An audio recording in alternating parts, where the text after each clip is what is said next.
ખેડૂત ભાઈઓ, આપણી ઉનાળુ વાવેતર તલની ઉપજની બજાર સ્થિતિની સાથે અત્યારના દિવસોમાં ચેતવણીની ઘંટડીઓનો અવાજ પણ આપણને અવશ્ય સંભળાવવો જોઈએ. અને એ જે અવાજ છે એ અવાજ એટલે આપણા ગુજરાત સિવાયના વિસ્તારોમાં તલનું વાવેતર જે કાંઈ થયું હોય એ વાવેતર પૈકી જે આવકો થઈ રહી છે, ખાસ કરીને મધ્યપ્રદેશ હોય, રાજસ્થાન હોય, આ રાજ્યોની આવકો અને એ રાજ્યોની ક્વોલિટી, એ રાજ્યોના ભાવોનું લેવલ અને એમને ત્યાં આવકોમાં થઈ રહેલો વધારો ઘટાડો અને સફેદ તલ હોય કે કાળા તલ હોય, બંને તલના ભાવોની એમને ત્યાંની સ્થિતિ અને એમને ત્યાંની આવકોની અસર આપણા બજાર પર કેવી થઈ શકે, ક્યારથી થઈ શકે, આ મુદ્દાઓ એટલે આપણા માટે એકંદર એક ચેતવણીની ઘંટડીનો અવાજ. અને આજના આપણા તલ સંબંધિત આ એપિસોડમાં આપણે આપણા ત્રણેય ઉપજના તલ, કાળા તલ, સફેદ તલ અને લાલ તલની ખરેખર અત્યારની વાસ્તવિકતા અને અત્યારની વાસ્તવિકતાની આવનારા દિવસો પર પડનારી અસરની જ્યારે બહુ મહત્વની ચર્ચા કરીએ છીએ, ત્યારે આજના આપણા આ વિડીયોમાં, આ એપિસોડમાં આપ સૌ દર્શક મિત્રો અવશ્ય બન્યા રહેજો. નમસ્કાર ખેડૂત મિત્રો, જય કિસાન, જય ભારત. ખેડૂત ભાઈઓ, આજે તારીખ છે 10 જૂન 2026 અને વાર છે બુધવાર. બુધવારનો દિવસ છે એટલે માર્કેટિંગ યાર્ડોમાં કામકાજનો દિવસ છે. પણ આપણે સવારે 8 વાગ્યા આસપાસના સમયે જ્યારે ચર્ચા કરીએ છીએ ત્યારે આપણી ચર્ચામાં ભાવોના લેવલની સ્થિતિ એટલે ગઈકાલે મંગળવારના દિવસના વેપારો અને સોમવારના દિવસના વેપારો અને આ બંને દિવસો દરમિયાન આપણા સફેદ તલના બજાર ભાવોમાં સામાન્ય રૂપમાં સુધારો ગયા અઠવાડિયાના સુધારા પછી પણ અવશ્ય બની રહ્યો છે. અને ઊંચામાં ભાવોનું લેવલ એટલે સફેદ તલમાં આપણી પ્રીમિયમ રેન્જ ક્વોલિટીમાં પણ પ્રીમિયમ પ્લસના ભાવ એટલે 2525 રૂપિયા કે 2550 રૂપિયા સુધી પણ વેપારો માર્કેટિંગ યાર્ડોમાં થયા. અને ખેડૂતોએ ઘરેથી આ પ્રકારની ક્વોલિટી જે કાંઈ વેચી હોય એ ભાવ માર્કેટિંગ યાર્ડો કરતા 10-20 રૂપિયા અવશ્ય સારા મળી રહ્યા છે. ત્યાર પછી આપણા લાલ તલની આપણે વાત કરીએ તો લાલ તલના બજારમાં પણ સામાન્ય રૂપમાં લગભગ 1600-1700 રૂપિયાથી લઈ અને 2100 થી 2200 રૂપિયાના ભાવથી વેપારો થઈ રહ્યા છે. કાળા તલમાં પણ બજાર અવશ્ય 2 દિવસ દરમિયાન સુધરી અને 3800 રૂપિયાના લેવલને પાર કરી ગયું છે. ક્વોલિટીના હિસાબથી 3825 કે 3850 રૂપિયાના ભાવથી પણ વેપારો થવાની શરૂઆત થઈ ગઈ છે. એટલે આ ભાવોની આપણા ગુજરાતની જે સ્થિતિ છે એ સ્થિતિ એટલે આ વર્ષની આપણી ઉપજના હિસાબથી આપણે જોઈએ તો અવશ્ય સારામાં સારી સ્થિતિ છે. હવે આપણે જે ચેતવણીની ઘંટડીની વાત કરીએ છીએ એ ચેતવણીની ઘંટડીનો અવાજ આપણને મધ્યપ્રદેશ રાજ્યની તલની ઉપજ, રાજસ્થાન રાજ્યની તલની ઉપજ, સાથે સાથે આંધ્ર તેલંગાણા જેવા વિસ્તારોમાં પણ જે કાંઈ ઉનાળુ વાવેતર તલનું થાય છે એની અસર કેવી પડી શકે. તો છેલ્લા લગભગ 15 દિવસથી આપણે જોઈએ તો ધીમે ધીમે આવકો આ બધા જ રાજ્યોમાં શરૂ થઈ ગઈ છે. પણ ગયા અઠવાડિયા દરમિયાન મધ્યપ્રદેશના બજારોમાં તલની આવકો થોડી વધારે પ્રમાણમાં દેખાઈ રહી છે. રાજસ્થાનમાં પણ થોડી આવકો વધી રહી છે.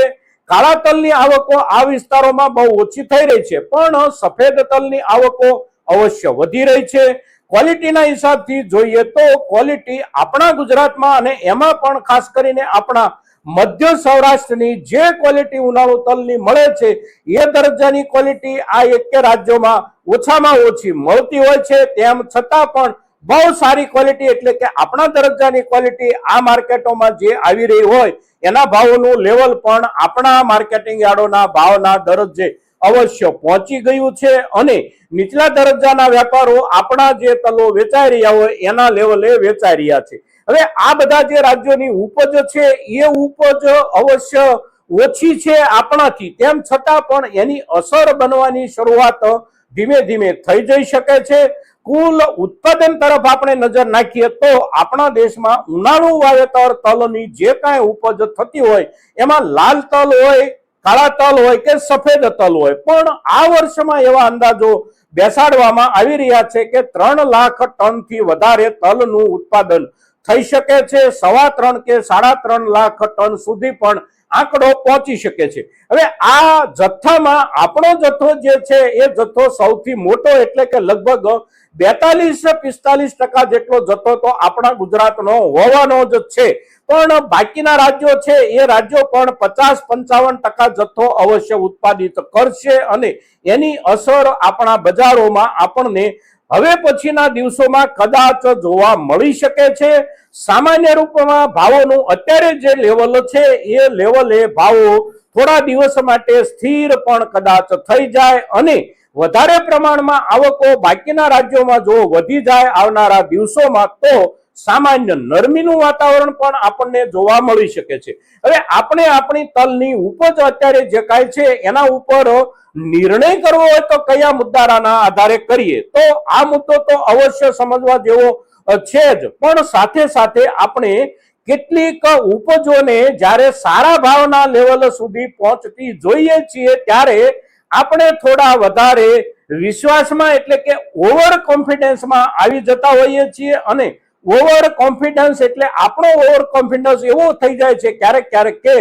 આપણા કપાસના કે મગફળીના ભાવ 1700 આસપાસ પહોંચી જાય એટલે આપણા કેટલાક ખેડૂતો એવું પણ બોલવા માંડે કે મને 2000 દેખાય છે, મને 2500 દેખાય છે. તલમાં પણ સ્થિતિ આપણી એવી થઈ જાય, બાજરીમાં પણ થઈ જાય. દરેક પાકમાં આપણી આવી જે ઓવર કોન્ફિડન્સની સ્થિતિ થઈ જાય છે એ સ્થિતિ આપણને ક્યારેક ક્યારેક વધારે પડતી મુશ્કેલીમાં મૂકે છે. તલના બજારમાં પણ અત્યારે હવે સામાન્ય સુધારો જે કાંઈ આપણને મળ્યો એ સુધારો મળ્યા પછીના લેવલ એટલે 2500 રૂપિયાથી આગળ ભાવો જવા માંડ્યા એટલે તરત આપણા ખેડૂત સમુદાયમાં આવી ચર્ચાઓ શરૂ થઈ ગઈ કે મને 3000 દેખાય છે, કોઈ કે મને 2800 રૂપિયા દેખાય છે. અવશ્ય આપણે આપણી ઉપજ પાસેથી અપેક્ષા ઊંચામાં ઊંચી રાખી શકીએ, પણ એ અપેક્ષા રાખતી વખતે આ બધા જે જોખમો છે એને પણ આપણે અવશ્ય ધ્યાનમાં રાખવાના હોય છે અને ભાવોનું એક લેવલ બની જાય એટલે કે સામાન્ય રૂપમાં સારામાં સારું લેવલ બની ગયા પછી જે વધારો આવે એ વધારો ક્યારેક છેતરામણો વધારો હોય છે. કારણ કે બજારમાં રહેલા મોટા ખેલાડીઓ જે કોઈ હોય છે એ મોટા ખેલાડીઓ એટલે કે બજારનો મોટા ભાગનો માલ જે કંટ્રોલ કરી શકે એવા વેપારીઓ હોય એ વેપારીઓએ શરૂઆતના સમયગાળા દરમિયાન જે કાંઈ ખરીદીઓ કરી હોય એ ખરીદીઓ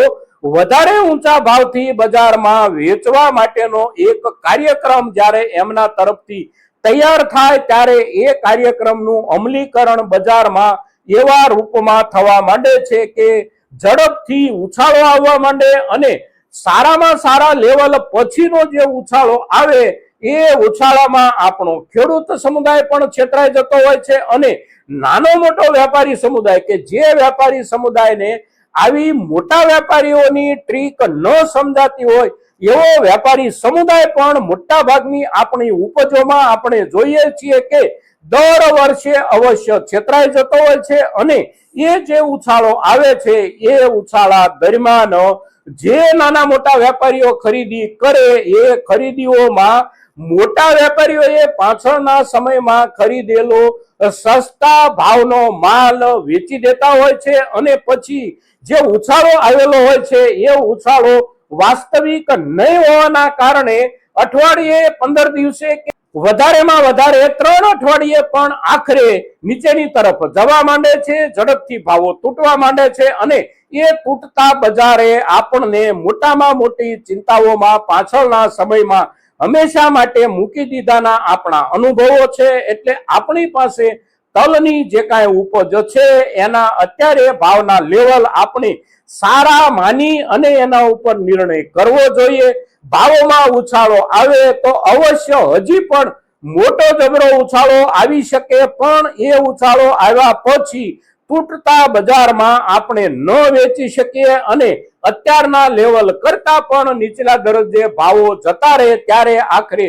થાકીને આપણે ઉપજ વેચવી પડે એવું ન બને. આ કાળજી આપણે અવશ્ય રાખવાની છે, કારણ કે આપણા ખેડૂતો અત્યારે આપણે જોઈએ છીએ બજારમાં તો 2024ના વર્ષનો પાકેલો કપાસ પણ લઈ અને વેચવા આવી રહ્યા છે અને દરેક પાકોમાં એવી સ્થિતિ આપણને જોવા મળે છે કે માર્કેટિંગ યાર્ડોમાં એકાદ બે પાંચ ખેડૂતો તો એવી ઉપજ લઈને અવશ્ય આવતા હોય છે કે જેને 2 વર્ષ થઈ ગયા હોય અને 2 વર્ષ દરમિયાન એકાદ બે વખત સારામાં સારા ભાવ મોકા પણ અવશ્ય આવેલા હોય છે, પણ એ ચુકાઈ ગયેલા મોકાઓ પછી નીચલા દરજ્જાના ભાવના લેવલે કમને પણ વેપારો કરવા પડતા હોય છે। એટલે આ સ્થિતિથી આપણે અવશ્ય બચવાનો પ્રયાસ કરીએ। બજાર તૂટી જવાનું છે એવો કોઈ અંદેશો નથી, પણ આખરે માર્કેટ હોય છે અને માર્કેટની સાથે કોઈ ને કોઈ એક્સિડન્ટ ક્યારેક અજાણપણે ઝડપથી અને તરત આવી અને ટકરાઈ જતું હોય છે। એટલે આ મુદ્દાઓને ધ્યાનમાં રાખી અને આપણી ઉપજના સારા બજાર ભાવના સમય દરમિયાન આપણે નિર્ણય કરીએ। મિત્રો, આજના દિવસે આપણી તલની ઉપજ પરની આ ચર્ચા એટલે આપણા ખેડૂત સમુદાય માટે બહુ મહત્વની ચર્ચા અને તેથી મહત્તમ ખેડૂતો સુધી આજની આપણી આ ચર્ચા અવશ્ય પહોંચવી જોઈએ મિત્રો, અને એને માટે આપ સૌના પ્રયાસોની અપેક્ષા સાથે જય કિસાન, જય ભારત।